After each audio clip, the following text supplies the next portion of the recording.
So welcome to the video. We got a question from my man Carl, who says, we're gonna talk about how to train if you're overweight or obese in this video. Carl says, hey Mike, quick question, if you can help. I'm in the process of losing weight, currently down 48 pounds since April, taking part in the Jamie and Matt community Ultimate Sweat. It's big progress. I'm currently at 293. My weight loss has come from diet and a minimal amount of exercise, mainly walking twice a week. Exercise at my current weight is very difficult on my knees, back, etc. I struggle to lift my own body weight when attempting push-ups. I really want to be more active. What approach would you take? I'm completely lost. I can help. First, insane progress. Second, I really like Carl because Carl is a positive member of the Ultimate Sweat community. I see him in Jamie's comments. I see him on Twitter. I'm a big fan of you, bro. The first thing that anyone needs to realize is that you can make really good progress losing body fat just by following a nutrition protocol, just by being in a calorie deficit. However you want to achieve that, intermittent fasting, 6 meals a day, vegan, keto, like getting enough protein, eating a variety of fruits and vegetables, hashtag you're the micros, whatever. But nutrition alone is going to push you in the right direction, right? Adding walking on top of it, if walking feels okay on your knees, on your hips, on your ankles, amazing. General rule of thumb, the higher your body fat percentage, the more overweight or obese you are, the more stress on those joints, ankles, knees, hips, which is going to, it's gonna make high impact, any form of high impact training, a bad idea. Running's gonna be a bad idea. Any kind of jumping is gonna be a bad idea. Swimming is amazing if you already know how to swim and if you want to do that. I get there's a psychological component, like not really wanting to swim if you're starting at 350 pounds. Walking if it works. The bike or the recumbent bike, I believe it's called, the lower seat bike. Those are all great options for low impact training. When it comes to strength training, you can make modifications. It's not something I can cover in one video. I can try. If your knees hurt, I would avoid knee dominant work.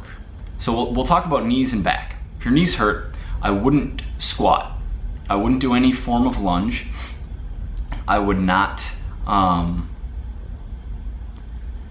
a split squat, a Bulgarian split squat, anything where your upper body is upright and you're bending at the knee, anything that causes your knees pain, really.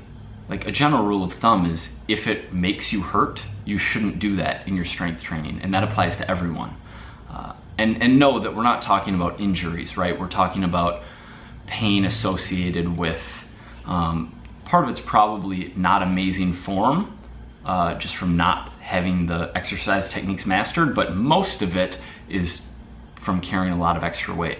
So the more body fat you lose, the better you're gonna feel doing these moves. But avoid bending at the knee when your upper body is upright. So hip dominant moves that I like include, and it's a little iffy because you mentioned you have your lower back hurts as well, but a glute bridge, a single leg glute bridge, a hip thrust, a single leg hip thrust,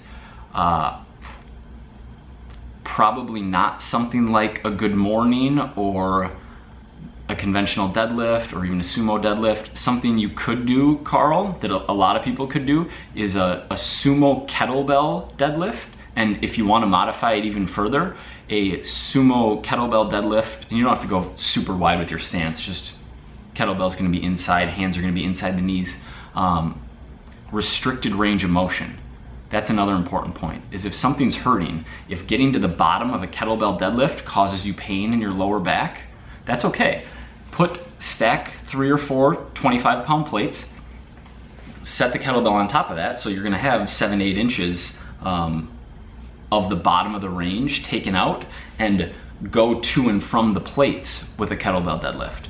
By restricting the range of motion, you're gonna be able to get the work in, you're gonna be able to hit your glutes and your hamstrings, and hopefully without pain to your lower back. Again, if it does hurt, don't do it. Skip it, move on to something else. There's gonna be a lot of situations, a lot of nuance. If you can afford a personal trainer and get a good personal trainer and do a few sessions, that's something I would recommend. I know a lot of people can't afford that. Let's talk lower back. Moves where your back is unsupported. So to take a step back, it's probably that your abs aren't strong enough to protect your lower back in situations where your lower back is unsupported, when you need that ab strength. A deadlift, a Romanian deadlift, a bent over row. I would find alternatives to those. So if you can't, a bent over row is a horizontal pull, right? It's a great move. Thickness of the back, upper back strength is great for posture and like just well-being in general, and offsetting pressing moves. But I'm trying to think of what is most convenient for getting in and out of position of. If you have a chest supported row machine, that is what I would do. You can do a chest supported row on a slight incline bench with dumbbells, but that's a little bit awkward for anyone getting in and out of position of. A single arm dumbbell row where you have a knee and a hand on the bench and then you're pulling like you're starting a lawnmower with a dumbbell. That's an effective way to hit your back while not having an unsupported lower back. Yeah, those are a few ideas off the top of my head. How about this hair? I have notes. We're one taking this. Hurry. Hurry, Mike. Partial range of motion. Bear the burden of being in a heroic manner. That was not, that was a different note. If you have a form of training that you enjoy, stick to that. That's a better idea. If you already like swimming, do it. If you know that you hate strength training at Planet Fitness because you've tried it and the crowd that's there gives you, like, whatever. Don't do things that you absolutely hate if you can avoid them.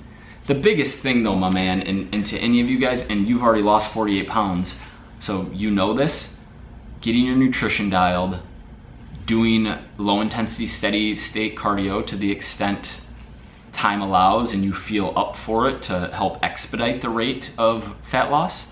And the more weight you lose, the less you're going to hurt when strength training. Hope that's mildly helpful. I will answer questions down below in the comments if you have any. If time has passed, if you're watching this video and it's not like September 2017, email me, michaelvacanti@gmail.com, because I answer questions there. I don't go back to old YouTube videos for comments. Yeah. Thanks for watching the video. See you tomorrow, 3 p.m. Eastern Standard Time. Bye.